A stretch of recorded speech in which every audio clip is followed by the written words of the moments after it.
Bonjour à toutes et à tous, bienvenue à cette 10e édition du Carrefour des collectivités territoriales de Corrèze. Plateau 5 aujourd'hui consacré à un sujet d'importance. Vous allez me dire tous les sujets sont importants, oui.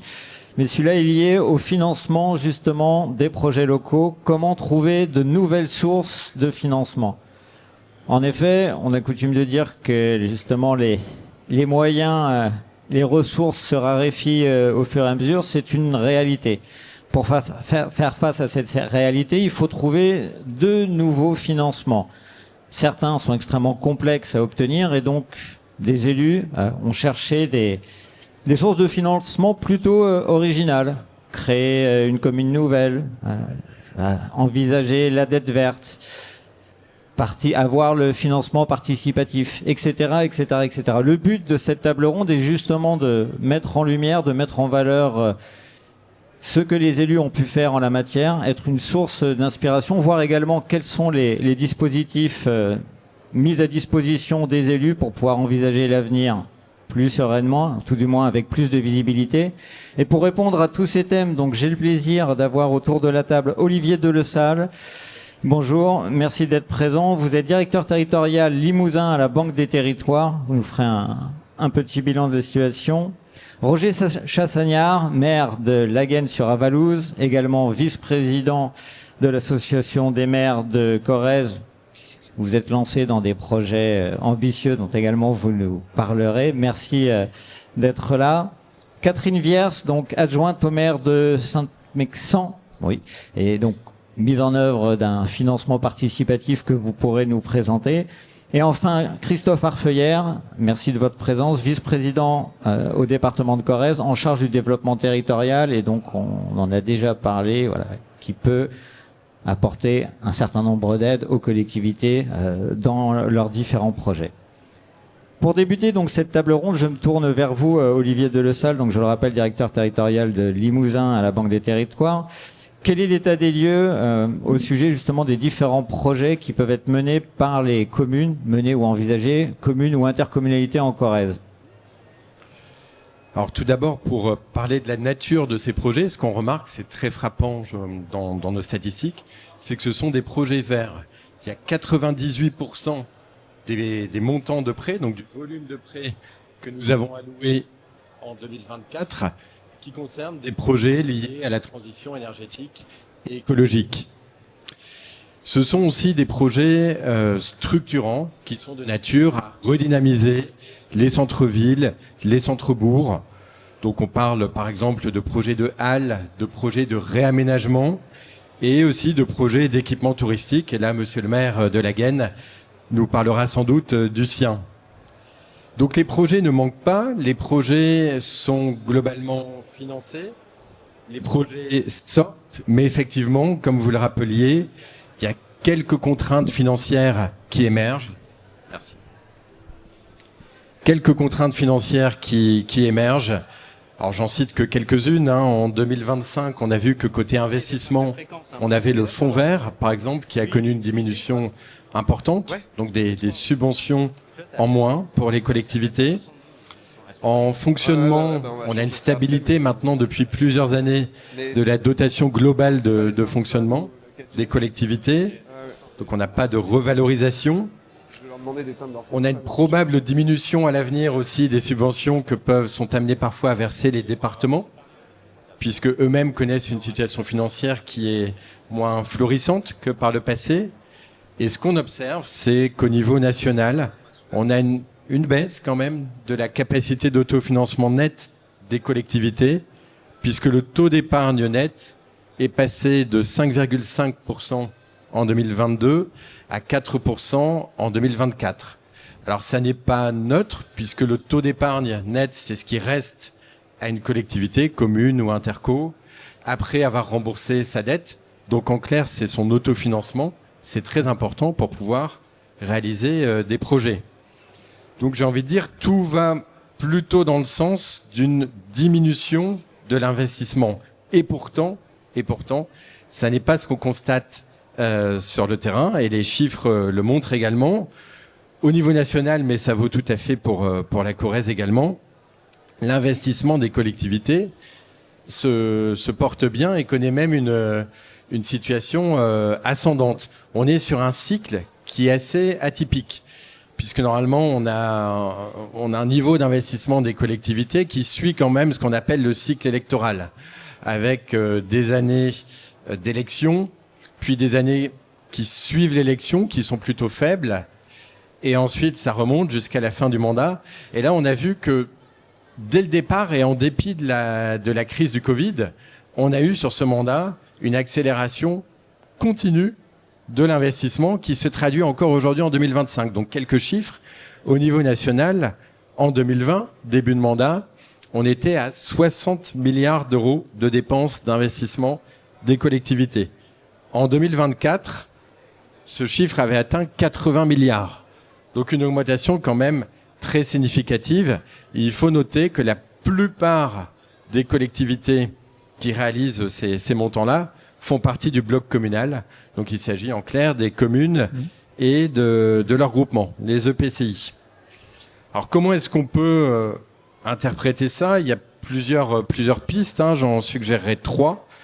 Il y a peut-être une meilleure définition en amont des programmes grâce à justement toute l'ingénierie amont qui est apportée aux collectivités et qui a été apportée aux collectivités dès avant la prise de mandat, via notamment les programmes Action Cœur de Ville, Petite Ville de demain et plus récemment Village d'avenir. Donc la Banque des Territoires contribue à financer des études qui vont permettre de mieux cadrer, de mieux définir dans leur montage économique, juridique, ces projets-là. L'ANCT, pour le compte de l'État, le fait aussi dans le cadre du programme Village d'avenir. Et donc, en Corrèze, on a quand même 2 communes, Brive et Tulle, qui relèvent du programme Action Cœur de Ville, et 13 communes qui relèvent du programme PVD, et qui avaient donc sans doute déjà en début de mandat un certain nombre de programmes qui étaient prêts à démarrer. Deuxième hypothèse, c'est qu'on a eu peut-être un rattrapage d'investissement suite à la crise du Covid, avec un démarrage des mandats qui a été retardé dans le temps et qui donc après s'est accéléré. Et la troisième hypothèse, enfin qui n'est plus qu'une hypothèse, qui est avérée, c'est que pour ce qui concerne l'année 2025, je le disais tout à l'heure, on constate une augmentation qui est tout à fait habituelle, compte tenu du cycle de l'investissement. En année préélectorale, il n'est pas anormal d'avoir des montants d'investissement qui connaissent une telle évolution à la hausse. D'accord, je vous remercie. Donc une situation factuelle qui est entre guillemets morose, il y a moins de crédit, mais pour autant, enfin il y a moins de crédit, il y a moins de ressources, mais pour autant, il y a plus de projets, enfin il y a autant de projets d'investissement, donc c'est que les élus ont trouvé des solutions différentes pour pouvoir mener à bien leurs différents projets. Oui, il y a des solutions qui ont été trouvées. Et pour ce qui est de l'année 2025 en particulier, on constate peut-être une légère substitution de l'emprunt par rapport aux subventions qui se tarissent un peu, ou à l'autofinancement qui se tarit un peu. En tout cas, nous on remarque, on y reviendra peut-être après, une réelle augmentation du recours à l'emprunt, même si ça reste dans des niveaux qui sont assez classiques, grosso modo. Au niveau national, quand on parle des grandes masses, on a à peu près un tiers pour financer les projets, un tiers de recours à des subventions, un tiers de recours à l'autofinancement et un tiers de recours à l'emprunt. Mais là, on remarque que l'emprunt, atteint de l'ordre de 35%. C'est un petit peu plus que d'habitude. Donc, petit effet de substitution. On reviendra justement sur cet aspect important. Roger Chassagnard, monsieur le maire, ce serait plus simple.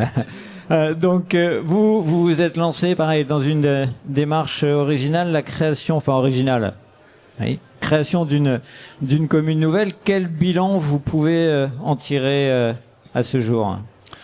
Alors, on avait, si vous voulez, une relation particulière et on travaillait ensemble déjà avec la commune qui s'est rapprochée de nous, ou nous nous sommes rapprochés d'eux. Donc, c'est quelque chose qui a mis quelques temps pour mûrir. Et notre surprise, nous les élus, c'est à la fois nos conseils municipaux ont délibéré favorablement à l'unanimité et le ressenti de la population. Alors c'est pas vrai partout, mais nous, je vous parle de ce qui nous est arrivé, de notre histoire, et c'était très intéressant de voir la population qui était presque en attente. Et on aurait pu normalement avoir 3 ou 4 communes regroupées, mais il faut une continuité territoriale. Et on avait 150 mètres, une route il y avait une commune, 2 communes d'ailleurs, qui faisait une rupture de territoire. Et c'est la raison pour laquelle on s'est retrouvé qu'à 2 communes, sinon on aurait été 3 ou 4. Et c'est vrai, c'est dans les petites collectivités notamment, on est apporté un service, la commune qui est née à Laguenne-sur-Valouse, donc c'est Saint-Bonnet, le village de Saint-Bonnet-à-Valouse et le village de Laguenne qui ont donné la nouvelle commune.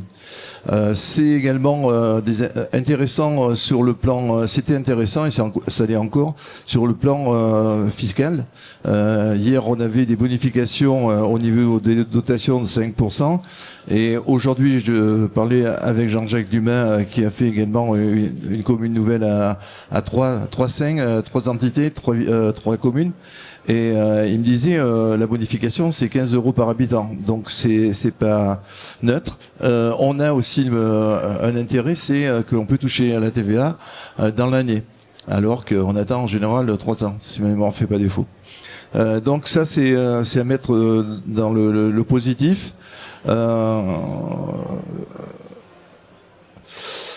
Donc il y a quelque chose que je dirais à tous les maires qui sont intéressés, parce que nous on nous l'avait pas dit, on était un peu dans les premiers partis, et on nous a pas dit qu'il fallait mettre tout le patrimoine, quel qu'il soit, dans la corbeille de la mariée, ou du moins reversé à la nouvelle commune.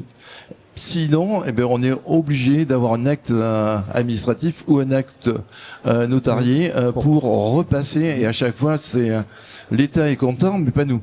Donc c'est une dépense qu'on ne devrait pas avoir, si vous voulez. Mais aujourd'hui, je pense que ce soit les habitants de Laguenne ou les habitants de Saint-Bonnet, ils ont un service, notamment des neigements, etc., qu'ils n'avaient pas. Et d'autres services également, donc ont peut-être plus de réactivité également. D'accord, ça vous a fait donc très clairement gagner en dotation, le fait de créer cette commune nouvelle? Oui. D'accord. C'était pour 5 ans. C'était? Pour 5 années. Oui. Et vous le disiez, je crois que c'est important, bien accepté sur le terrain chez nous, cette oui. création. Oui. Moi j'étais honnêtement surpris, on a fait des réunions publiques. Et vraiment toutes les personnes qui se sont déplacées, on n'a jamais eu de remontée négative. Toutes les personnes, tout le public qui était à la réunion était vraiment très favorable à ce regroupement. Bon, bah, très bien. Vous nous parlerez ensuite des projets pour votre commune. Hein. Désormais, on y reviendra. Je voudrais dire quand même que au niveau des collectivités, je crois qu'on est l'entité qui reste la proximité avec nos populations. On est aussi le dernier rempart peut-être, mais également à l'écoute de nos populations. On peut faire remonter plein de choses vis-à-vis des services de l'État. Et de l'autre côté aussi, on est aussi exécutif des lois et de Monsieur le Préfet, donc on travaille en très bonne intelligence avec les services les différents services de l'État. Mais vous l'aviez dit tout à l'heure, je pense que les maires sont quand même inquiets. Par rapport à ce que vous avez dit, nous on constate à l'association qu'il y a des projets qui ne verront jamais le jour. C'est-à-dire qu'il y avait des communes qui avaient demandé de la DETR par exemple et qui n'ont pas pu financer au vu des baisses des dotations, au vu des baisses des aides telles que vous l'avez défini tout à l'heure, monsieur le directeur. On l'a dit hier, je crois que le vice-président de l'AMF l'a dit également, c'est important de maintenir la qualité de service public. Mais si on continue à nous couper les aides, il sera un moment, on sera obligé de faire des choix. Et je pense que notre population est pas prête forcément à avoir une réduction de nos prestations. Également, une chose sur laquelle je voudrais insister aussi, c'est que la commande publique, les communes, c'est 80% de la commande publique en France. Les communes, quelles qu'elles soient, elles présentent leur budget à l'équilibre. Sinon, monsieur le percepteur est pas content, et même s'il y a un demi-centime, eh bien, il faut revoir la copie et présenter à l'équilibre. C'est dommage que l'État n'ait pas suivi notre exemple. Merci. On connaît les contraintes budgétaires des collectivités où, en effet, voilà, au franc, le franc, ou tout du moins, pas en déséquilibre. Je vous remercie pour votre intervention. Je me tourne désormais vers Catherine Vierce. Donc, vous êtes adjointe au maire de Saint-Mexant. Plutôt que de créer une commune nouvelle, vous avez trouvé une autre source de financement originale dont on en discutait. Vous disiez que tout le monde ne connaissait même pas forcément l'existence. C'est le financement participatif pour un projet. Est-ce que vous pouvez nous en dire un peu plus, s'il vous plaît? Oui, tout à fait. Alors d'abord, merci aux organisateurs de ce Carrefour des collectivités de nous donner l'occasion d'échanger sur ces problèmes de financement, parce qu'on voit tous que c'est de plus en plus compliqué. Et puis tant mieux si notre témoignage peut aider les autres communes. Alors notre projet, je vais vous le présenter très brièvement, et je souhaite vous expliquer comment on en est arrivé à se tourner vers ce type de financement. Donc notre projet au départ, il consistait en la rénovation et l'aménagement de ce que nous appelons notre complexe sportif. Nous avions 2 cours de tennis en mauvais état, à côté d'un stade de foot, et un grand terrain vacant à côté. Donc on a décidé de réaménager ces terrains. Le premier en cours de tennis, ouvert à tous, l'autre en city-stade, ouvert à tous également. Et sur notre terrain vague, nous avons créé un skatepark et un cours de tennis neuf. Donc, oui. Il y avait une photo, là, peut-être, si on peut... Je crois qu'on peut... Voilà. On peut présenter, on a des photos justement du avant-après. Oui, donc les 2 cours de tennis et puis ce terrain vague, là, qui ne servait à rien. Alors, au départ, le City Stade, on n'a pas pu profiter des allocations des subventions qui étaient allouées il y a quelques années de ça, parce qu'on avait d'autres difficultés. Notre lagune était en très mauvais état. Et avant que Tulaglo ne reprenne la compétence, il fallait qu'on soit aux normes. Et on ne pouvait pas faire les deux. Donc on avait différé notre City Stade. Et là, de ce fait, on l'a mis dedans. Donc tout au début, lorsqu'on a voté en conseil municipal ce projet, on a cherché, comme toute commune qui se respecte, des financements et des aides. Et on a commencé par instruire un dossier avec Leader Europe. Et là, il faut vraiment être très compétent pour arriver à quelque chose. Ça nous a pris beaucoup de temps. Et en fait, on a abouti à rien du tout. Parce qu'on s'est rendu compte, et on s'est même entendu dire, que c'était plutôt réservé aux gros projets, aux grandes villes, et que nous, Saint-Mexant, on s'était pas assez ambitieux. Donc on a laissé tomber ça, mais on a passé beaucoup de temps à monter ce dossier, à le refaire, etc. Ensuite, comme c'était l'année des Jeux Olympiques en 2024, on s'est adressé à la Fédération nationale de tennis et à celle du skate, puisque ces 2 disciplines étaient au JO. Même réponse, même refus, parce que financièrement, projet ridiculement bas. Donc on a laissé tomber. Et de ce fait, il nous fallait trouver une autre solution, parce qu'il nous semblait important de minimiser au maximum la charge pour la commune. Et finalement, un peu par hasard, je me suis trouvée un jour en relation avec une plateforme dédiée au financement participatif. Et là, j'ai été séduite par cette idée, l'idée d'un mécénat, et surtout par le fait d'associer pour la première fois la population à notre projet. Donc j'ai présenté cela en réunion d'adjoints, puis en conseil municipal. Cette idée a été accueillie avec plus ou moins de circonspection, de doute, mais surtout d'inquiétude par rapport à la réaction de nos concitoyens. Donc j'ai argumenté un petit peu parce que je trouvais ça innovant. Et puis je me disais, pourquoi pas nous? Si on n'essaye pas, on n'a rien. Puis ça se fait ailleurs. Et donc, nous nous sommes lancés dans l'aventure avec Collecticity, qui est une plateforme, parmi d'autres, bien sûr, spécialisée dans le mécénat.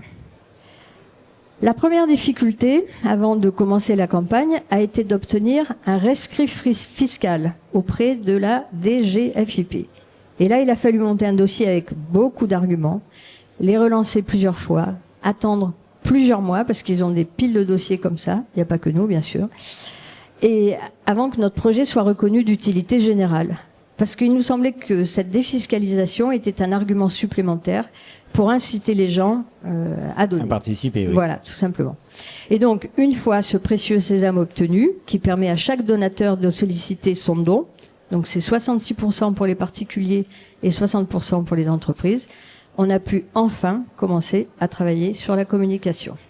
D'accord, donc les démarches européennes, les financements européens trop complexes, au niveau national plus réalisable, mais pas forcément non plus extrêmement simple, mais Oui.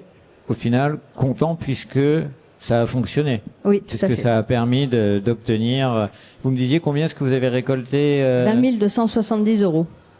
20 270 €. Ce qui était bien déjà parce que vous, si je comprends bien également, c'était votre projet pas assez cher. Donc comme c'est pas assez cher, je suis pas éligible ou j'arrive pas à obtenir ces financements. Et au final, ben du coup, oui, mais je finance pas alors, je peux pas le faire. Et donc faut trouver d'autres solutions. Tout à fait. Voilà, parfait.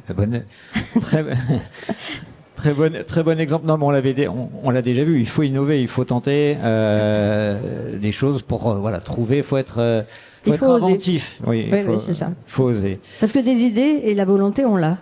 Oui, Mais oui. c'est le reste qui ne suit pas, malheureusement. Bien, bah, vous nous donnerez vos conseils également par la suite. Christophe Farfeuillère, je me tourne vers vous, donc vice-président développement territorial au département de Corrèze. Comment est-ce que la Corrèze, même si beaucoup de communes déjà en bénéficient et donc sont certainement au courant, mais ça fait jamais de mal de le rappeler, quelles sont les aides donc que le département de la Corrèze peut apporter aux communes à l'heure actuelle pour les aider justement à financer leurs différents projets? Alors, le département de la Corrèze a fait des choix forts depuis des années, puisque dans les compétences des départements, il y a la compétence sociale qui représente le gros du budget, mais la volonté du département a été d'accompagner et d'être un des principaux financeurs, en tout cas, des collectivités locales, puisque n'ayant pas la compétence économie, on ne pouvait pas aller directement sur les entreprises ou autres. Donc, à travers les collectivités, qu'elles soient communes ou interco, on a décidé dès 2018 de contractualiser avec les communes, les intercos. Ça permettait d'avoir une meilleure lisibilité des projets, en tout cas des communes ou des intercos, et d'avoir un engagement fort du département sur 3 années. Donc la première contractualisation 2018-2020 a représenté une aide de 28 millions d'euros pour les collectivités corréziennes. En la deuxième période 2021-2022 à hauteur de 37 millions d'euros et celle de 2023-2025 à hauteur de 45 millions d'euros. Alors c'est vrai que au fil de l'eau, ces aides peuvent aussi être motiviées. On a vu avec la rénovation énergétique, quand il y en a eu le coût de l'énergie qui a augmenté, sur le logement, sur les équipements sportifs ou sur les projets comme à ma collègue de Saint-Mexan. Pour la période, on arrive au terme, donc au 31 décembre 2025 de cette contractualisation. C'est pratiquement 70 millions d'euros d'aide directe aux collectivités. Alors il y a une part de contractualisation, des contrats qu'on a fait sur 3 ans avec les projets bien ciblés des collectivités, mais on a également rajouté 1,5 million d'euros sur la supervision, une demande forte des collectivités pour la sécurité de leurs biens publics ou de leurs communes, également sur la sobriété énergétique et l'éclairage public, avec le coût de l'énergie également, où là il y a eu des travaux de changement en lampes LED ou autres sur les secteurs. Également 10,5 millions d'euros sur la voirie.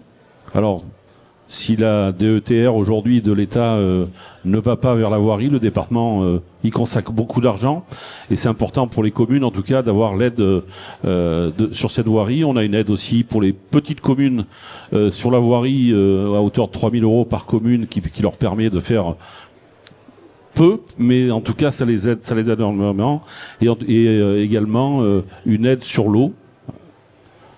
Qui est calé par rapport à l'agence de l'eau aussi, mais à hauteur de 10 millions d'euros sur la contractualisation qu'on vient de passer. Voilà, donc le département, on souhaite, et c'est la volonté en tout cas du département, d'être au plus près des collectivités. On sait, mon collègue Roger Chassagnard l'a rappelé, la proximité aujourd'hui c'est les communes. Et s'il y a bien des gens qui connaissent bien ce qu'il faut faire sur leur territoire, c'est bien les maires. Et donc la volonté du département, c'est d'être au plus près des maires, en tout cas, à travers ces aides. Je vous remercie. Oui, et de les accompagner sur des sujets, sur des thématiques diverses. En effet, comme vous l'avez rappelé, limité par le champ de compétences dans lequel vous pouvez intervenir, mais qui vous permet quand même d'embrasser un certain nombre d'enjeux actuels pour les collectivités en termes pareil de voirie, de transition. Hein. Le Carrefour est dédié aux transitions. Hein, donc, bien. Je vous remercie. Olivier Delessal, donc directeur de la territoriale du Limousin de la Banque des Territoires. On a commencé à l'évoquer tout à l'heure.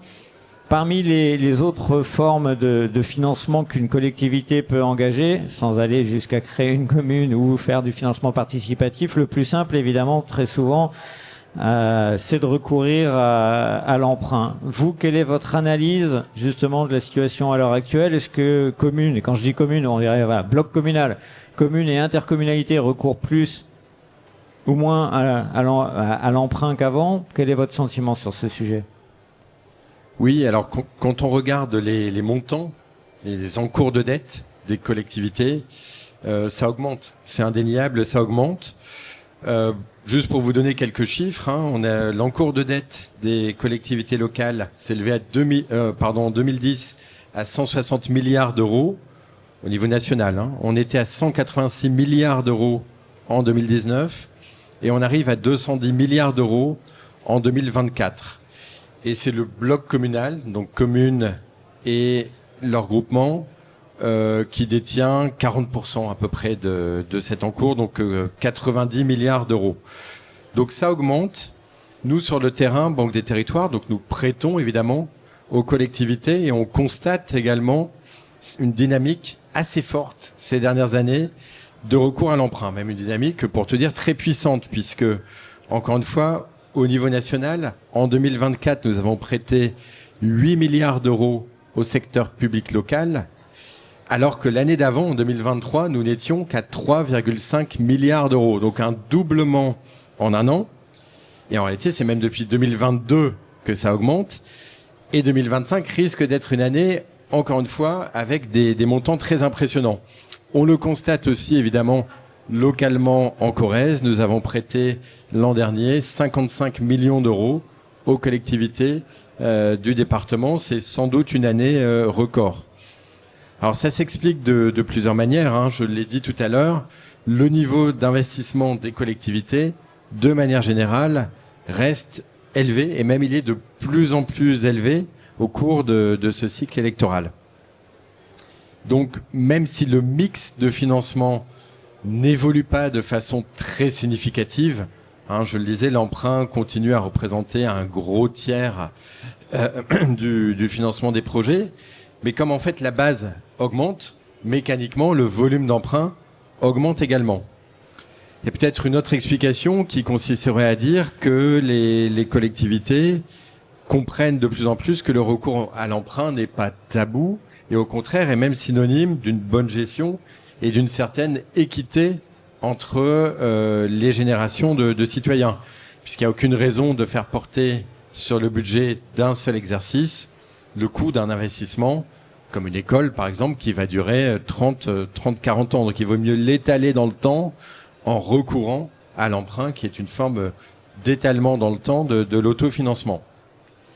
Une autre raison que j'évoquais tout à l'heure, qui est que pour l'année 2025, on a donc un investissement qui est très normalement élevé, et en même temps, je le disais aussi tout à l'heure, on a un autofinancement qui tend à diminuer un peu, même si la situation n'est pas encore dramatique, et des subventions qui, elles aussi, sont en légère diminution. Et donc, il y a en quelque sorte un effet ciseau qui profite à l'emprunt. Tant que les collectivités ont encore la capacité d'emprunter, elles le font pour pallier à ces diminutions d'autofinancement et des subventions. Et pour ce qui est de la Banque des Territoires, j'ai expliqué que nous avons connu un quasi-doublement des volumes de prêts. Il y a aussi une explication conjoncturelle qui est propre à notre offre. Vous le savez sans doute, la ressource que nous utilisons quand nous prêtons aux collectivités, c'est le fonds d'épargne, c'est-à-dire le livret A des Français.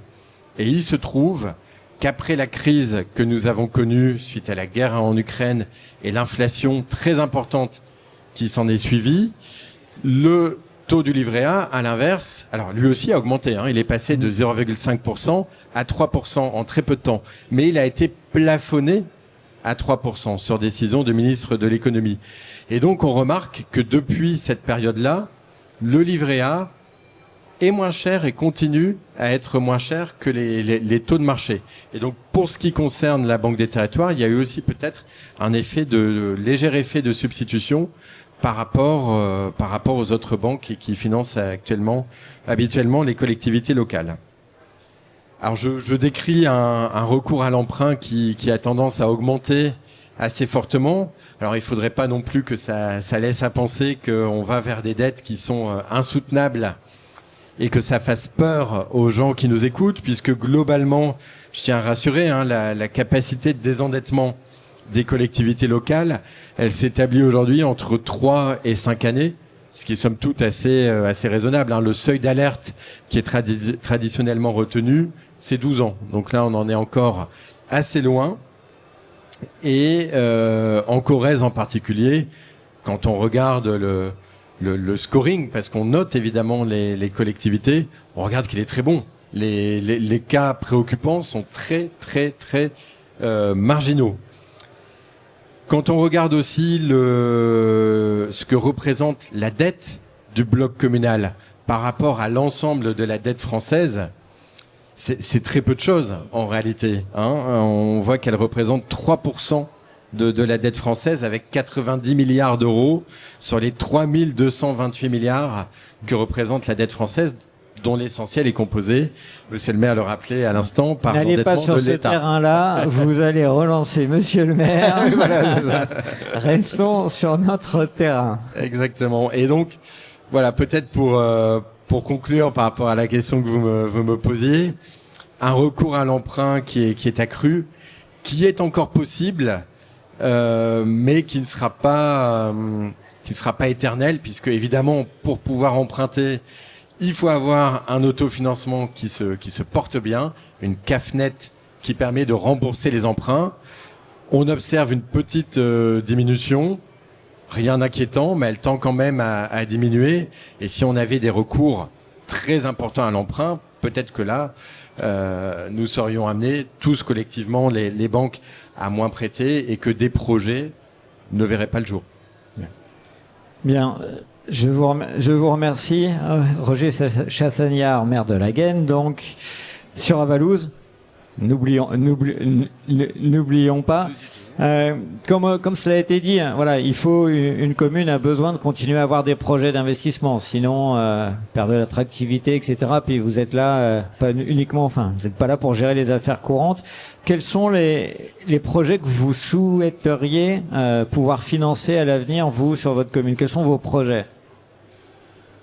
Alors, on est une commune à la périphérie de la ville de Tulle, ou le contraire, je sais pas. Nous, on dit le contraire, mais nous sommes des Gaulois, donc tout simplement, c'est pour taquiner. Mais plus sérieusement, on avait des idées, notamment, on avait un château qui était vraiment en ruine. Il y avait des murs qui s'étaient écroulés, même des toiturons. Et c'était un patrimoine, on considérait, et à la population aussi, c'était un patrimoine intéressant qu'il fallait sauver. Dedans, nous sommes partis sur une réhabilitation du château qui était absolument nécessaire, mais étant donné qu'il y avait, lorsqu'on a acquis, on l'a acquis pas très cher, 300 000 euros en 2013, j'ai vu chez ma fille une idée de parc à Lille, et donc on a cheminé sur cet aménagement. Donc on a créé sur la propriété des grands parkings avec l'aide et en coopération même avec le département, et nous avons fait un parc aménagé de 4 hectares qui aujourd'hui dépasse même ce que nos attentes, avec des populations qui viennent de l'extérieur, on a des CAT, des maisons de santé, etc. Ça nous fait vraiment plaisir. Donc il y a un parcours santé et il y a des tyroliennes, il y a beaucoup de jeux pour enfants et pour adultes.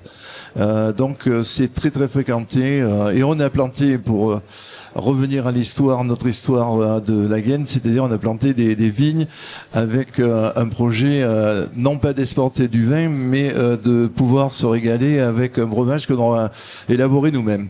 Donc là, je pense que, et on en a parlé avec monsieur le directeur il y a quelques jours, si on avait fait faire une étude, parce qu'aujourd'hui on croule sur les études, qui doivent dire si on est et si on a une bonne idée, si on doit la développer, si on doit la réaliser.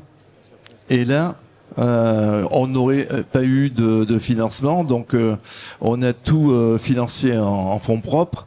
Le parc 4 hectares, on a dépensé 1,6 million.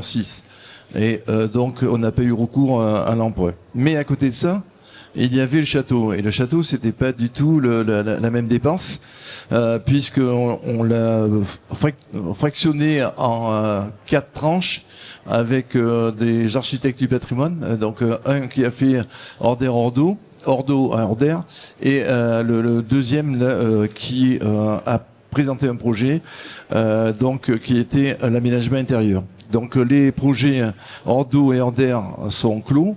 900 000 Ordo et 700 000 Order. Et je tiens à remercier l'ensemble des partenaires qui ont aidé, c'est-à-dire l'État, le département et l'agglo de Tulle. Ça c'est terminé, mais on est en difficulté aujourd'hui parce que on a au point que le projet peut être mis à mal ou ne pas se réaliser. Le troisième, c'est l'aménagement intérieur pour réaliser un hôtel 4 étoiles au moins, et qui bien sûr est ouvert sur le parc puisque c'est un ensemble.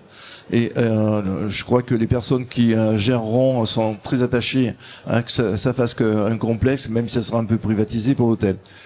Là, donc la dépense est de 2,4 millions. Donc on a eu des aides du département, on a eu de la DETR de l'État et de l'agglo également.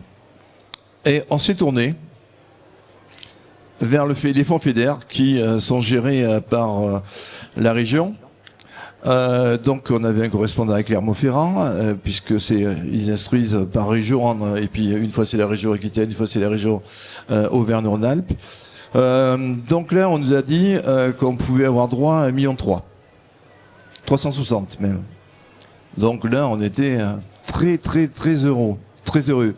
Et là ça a duré un certain temps, on va dire un an et demi au moins. On nous dit au mois de décembre 2024, non, ça sera que 1 million. Ça allait. On aurait même payé la soupe aux responsables de la région Auvergne-Rhône-Alpes. Puis au mois d'avril, j'ai eu un mail parce que c'était la mode. On ne correspond plus par courrier et on se parle très peu au téléphone, au point que les gens ne savaient même plus se parler. Ce qui est un problème de société, je crois, aujourd'hui, mais c'est un autre débat. On nous dit, vous n'aurez que 580 000 euros.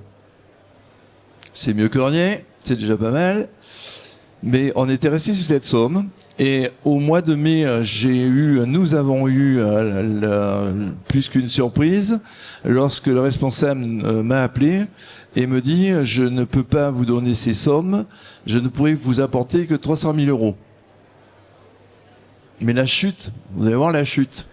Je l'attends. La chute, c'est, on m'a dit « Combien vous avez de fonds publics, d'aides publiques ?»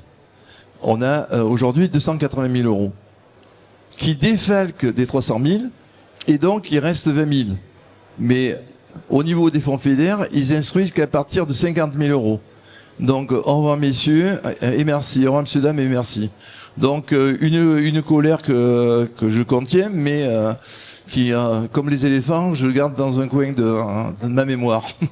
Et non, on peut le comprendre, surtout que si on vous dit plusieurs fois, vous allez passer en commission pour tel montant, et puis non, finalement, ce sera tant, parce que j'imagine que c'est pareil, on a tous connu ça aussi avec les fonds FEDER, où on dit c'est à telle date que vous passez, c'est sûr, c'est bon, et puis finalement, non, c'est pas à cette date-là, puis même le montant change par la suite, vous, derrière, vous dites, oui, mais moi, j'ai un plan de financement. Maintenant, avec le fonds FEDER, on peut commencer les travaux avant que le dossier soit accepté. C'est pas un gain, au final, quand on sait pas combien est-ce qu'on aura derrière. Parce que voilà, vous appuyez là où ça fait mal, parce que ils vous disent, mais vous avez pas de problème.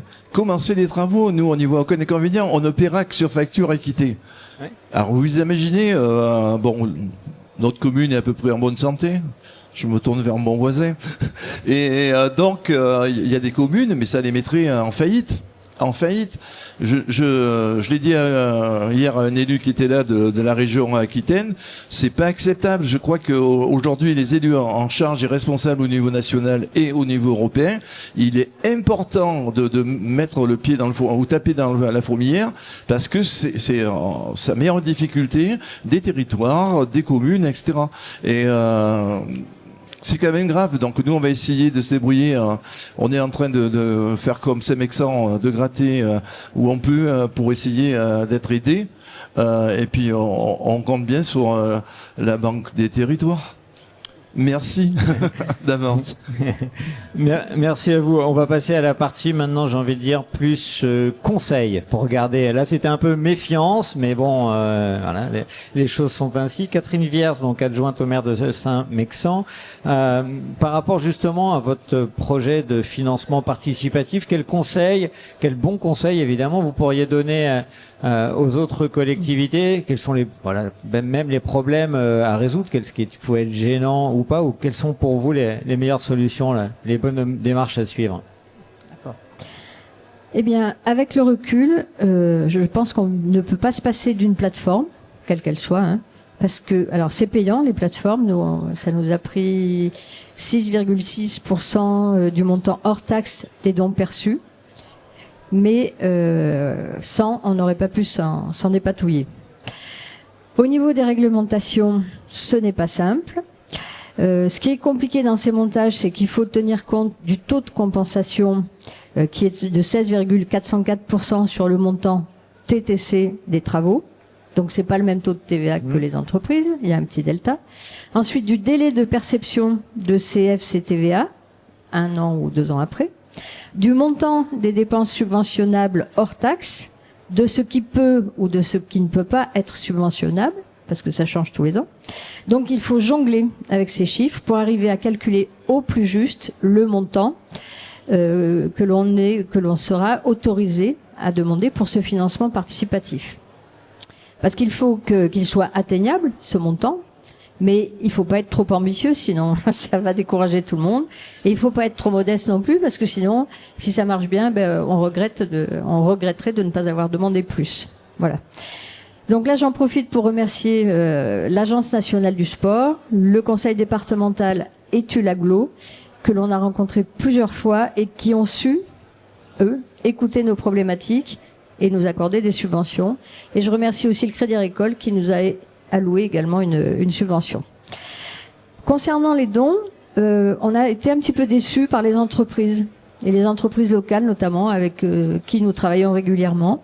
Et puis malgré cette défiscalisation, elles ont été un petit peu réticentes à donner. Et certaines n'ont pas participé non plus. Et on a également été surpris par le profil des donateurs, et surtout par leur âge, parce que en fait notre projet sportif, on pensait que les parents des jeunes seraient réceptifs, et puis non, il n'en a pas été, voilà. Donc on était un petit peu déçus. Et à l'inverse, les plus généreux, ce sont les retraités qui nous ont donné parfois des sommes conséquentes. Donc pour tout vous dire, nous sommes 1365 habitants. Nous avons enregistré 110 donateurs de particuliers ou associations et 17 donateurs entreprises, alors qu'on a envoyé plus d'une cinquantaine de courriers. Donc au total, on l'a dit tout à l'heure, on a recueilli quand même 20 270 €. Et mes derniers conseils, eh bien, c'est que avant de se lancer dans un tel dossier, eh bien, alors, donc il faut estimer au plus juste le montant qu'on souhaite obtenir. Il faut se faire également conseiller par un référent du Trésor public pour savoir si notre projet aura des chances ou pas d'aboutir et d'être connu d'utilité publique pour obtenir cette défiscalisation. Il faut avoir beaucoup de temps et de patience au niveau des élus, entre autres. Ça doit être un travail collectif parce que nos secrétaires sont déjà surchargés de procédures de réglementation et on ne peut pas leur imposer ça.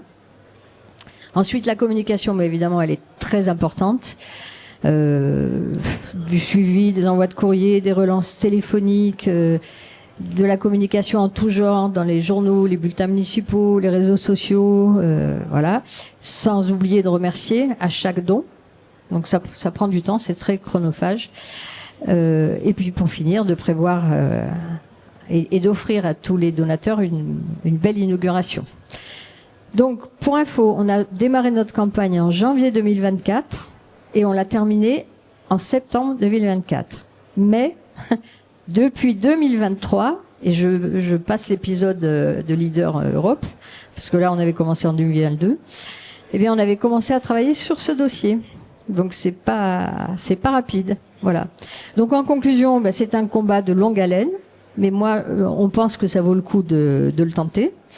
Pour ce qui concerne notre municipalité, nos 4 terrains sportifs n'ont coûté à la commune que 6 295 € sur un montant total de 146 831. Si on s'était un peu plus forcé à la fin dans les relances téléphoniques, je suis persuadée qu'on serait arrivé à une opération blanche, mais on était un peu épuisé, quoi, un peu lassé. Voilà. Donc même si tout ce que je vous ai dit ressemble fort à un parcours du combattant, eh bien, je crois qu'on est fiers quand même de notre parcours sportif, que tout le monde peut utiliser gratuitement, et nous en sommes ravis. Voilà. Je vous remercie. Parcours du combattant, peut-être, mais vous êtes arrivé au bout au moins.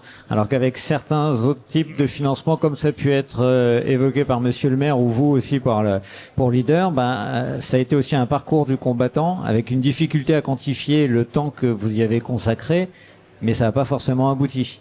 Donc là, au moins, il y a quand même cette satisfaction d'arriver au bout, et là, au moins, ça enlève un peu de fatigue. Je me tourne vers vous maintenant, Christophe Arfeuillère.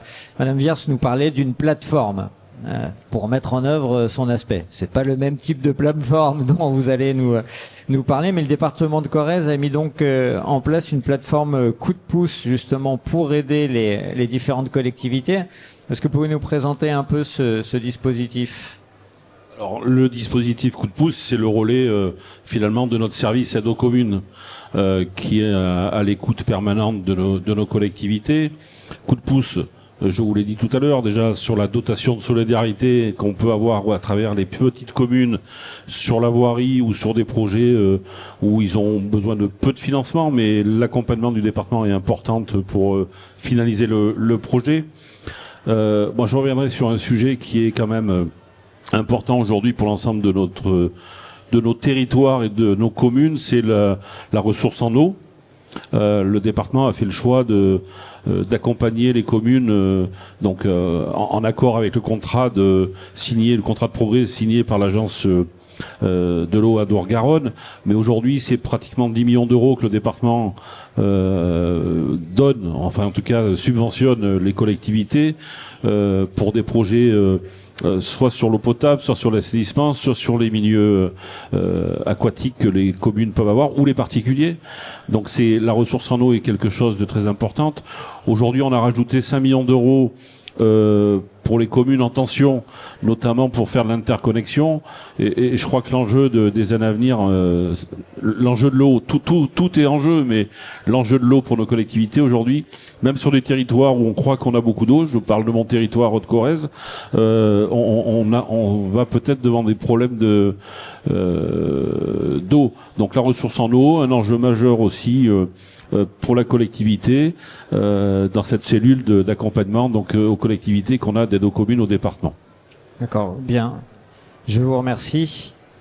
Est-ce que l'un d'entre vous, nous arrivons au terme de cette table ronde? Est-ce que l'un d'entre vous va nous prendre la parole? Monsieur le maire? Oui, j'espère que Christophe m'en voudra pas, mais Non. simplement mettre en avant quand même un service du département, c'est-à-dire Corrèze Ingénierie, qui rend de grands services à nos collectivités et surtout nos petites collectivités dans la ruralité. On avait mis ça et nous avons mis ça en place parce que on s'apercevait notamment dans les EHPAD où il y a certains directeurs qui avaient la folie des grandeurs et on mettait du marbre dans les accueils, etc. Donc là, on a revu les projets, on maîtrisait les projets, voilà, à ce niveau-là. Mais ensuite, ça a évolué au cours des années, et aujourd'hui, c'est une porte importante ouverte et un service dédié aux collectivités. Je suis un ancien de la maison, donc je me permets de le dire. Voilà. Mais c'était important, je pense, de bien comprendre. Et je sais qu'ici, il y a des maires qui ont fait appel à cette structure. Et vraiment, c'est quelque chose qui fonctionne bien avec des gens compétents. Oui, puis c'est bien de terminer avec une note d'optimiste en se disant que voilà, justement, il y a des solutions originales à trouver, qu'il faut tenter, que ça peut prendre du temps. Que ces solutions, comme vous l'avez tous dit, des fois elles sont un peu méconnues, mais que très souvent on a des acteurs qui sont prêts à nous accompagner, en particulier le département, ou à financer pour répondre à tous ces enjeux. Je vous remercie tous les quatre. Il me reste donc terminé. Olivier Delessal, Banque des Territoires. Donc vous êtes le directeur territorial. On a raccourci, hein, on a dit Limousin, mais c'est Corrèze, Creuse, Haute-Vienne. Mais merci en tout cas d'être venu nous présenter à la fois l'état des lieux, les perspectives, et de nous avoir rassuré aussi sur le taux d'endettement et sur le c'est pas grave. Et voilà, c'est voilà. Monsieur Roger Chassagnard, maire de la Gaine-sur-Avalouse, merci de ne pas avoir dit de ne pas en avoir fait trop long sur l'endettement, etc. J'imagine. Mais plus sérieusement, merci encore pour vos interventions. Catherine Viers, adjointe au maire de Saint-Mexan, pour ce projet de City Stade que l'on a pu voir en photo. Et enfin Christophe Arfeuillère, vice-président donc du département en charge du développement territorial, pour toute l'aide justement apportée par cette structure aux différentes collectivités. Je vous remercie, je vous souhaite une bonne fin de journée. Je crois qu'on peut les applaudir. Au revoir.